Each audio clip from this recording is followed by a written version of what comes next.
When a 6-year-old doesn't get the pet giraffe he asked for, he may threaten to hold his breath until he gets his way. Of course, the most likely result will be that he'll fail in his attempt sometime shy of passing out.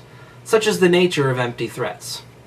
In that tradition, an Australian couple who have been wed for 10 years are threatening to divorce if Australia's gay marriage initiative is put into action. Nick Jensen, director of the Lachlan Macquarie Institute, in an article published in Canberra City News, wrote, "My wife and I, as a matter of conscience, refuse to recognize the government's regulation of marriage if its definition includes the solemnization of same-sex couples." Jensen, who has children with his wife and hopes to bring the kids into his already tenuous marriage, says without irony that gay marriage threatens to weaken our most sacred institution and have serious consequences for children who would grow up without a mother or father. In his missive, Jensen admits that if he and his wife do divorce, they will continue to live together and have children together, supposedly while they watch the society they are bringing these innocent lives into crumble into chaos and degradation. After all, isn't that what God would want? Tahera Ahmad, the director of Interfaith Engagement and associate chaplain at Northwest University, began a storm of controversy when, while on a United Airlines flight from Chicago to Washington, D.C., she took to Facebook to vent about an episode which occurred during her flight. According to Ms. Ahmad, she requested a Diet Coke as part of her in-flight service. However, when she was handed an already opened can, she requested another unopened replacement for reasons of sanitation. She then claimed she was refused a closed can because she might use it as a weapon. When she protested, she claimed she was harassed by her fellow passengers, one of whom told her, "You Muslim, you need to shut the F up. Yes, you know you would use it as a weapon, so shut the F up." The incident spread virally across the internet and eventually began to trend with the hashtag United for Tahera, ultimately resulting in calls for a boycott of United Airlines.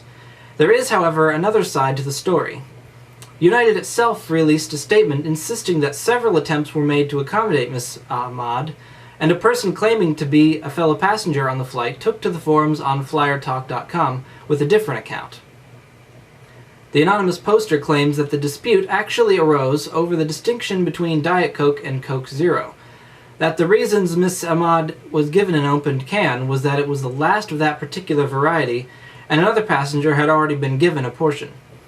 The passenger claims it was actually Ms. Ahmad who brought up the idea that she'd been given an open can so she could not use it as a weapon, saying, "What do you think, I will use this as a weapon? Why can't I have the whole can? I think you were discriminating against me. I need your name." Karl Marx notoriously said in reference to religion, "It is the opium of the people." Chinese communists have historically seized on this idea as a justification to squash religion whenever possible. Though no longer officially illegal in China, practicing a religion can still be a source of trouble for the millions of Chinese citizens who choose to worship a deity.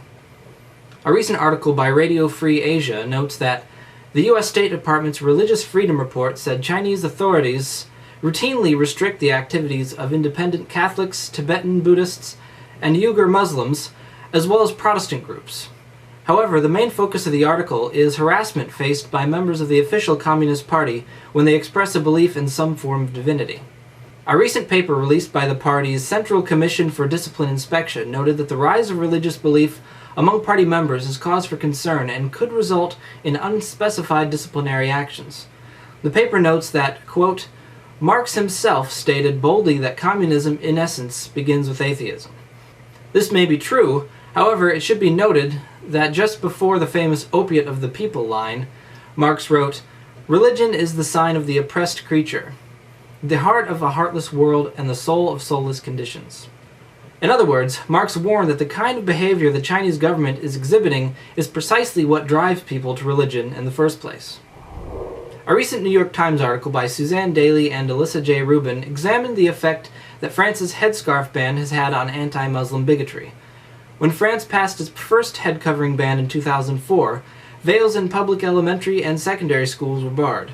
Then, in 2011, a second law banned full face veils. Muslim women offer anecdotal evidence claiming they have been spat on, that they have been denied access to their own children's schools, and that at least one discount chain store routinely stops religiously veiled women for searches. However, not all the evidence was anecdotal. Documented cases include a pregnant Toulouse woman who was assaulted by a teen who called her a dirty Muslim as he beat her. Watchdog group the National Observatory Against Islamophobia offers statistics that 80% of the anti-Muslim violent acts in the last 2 years were directed at mostly veiled women.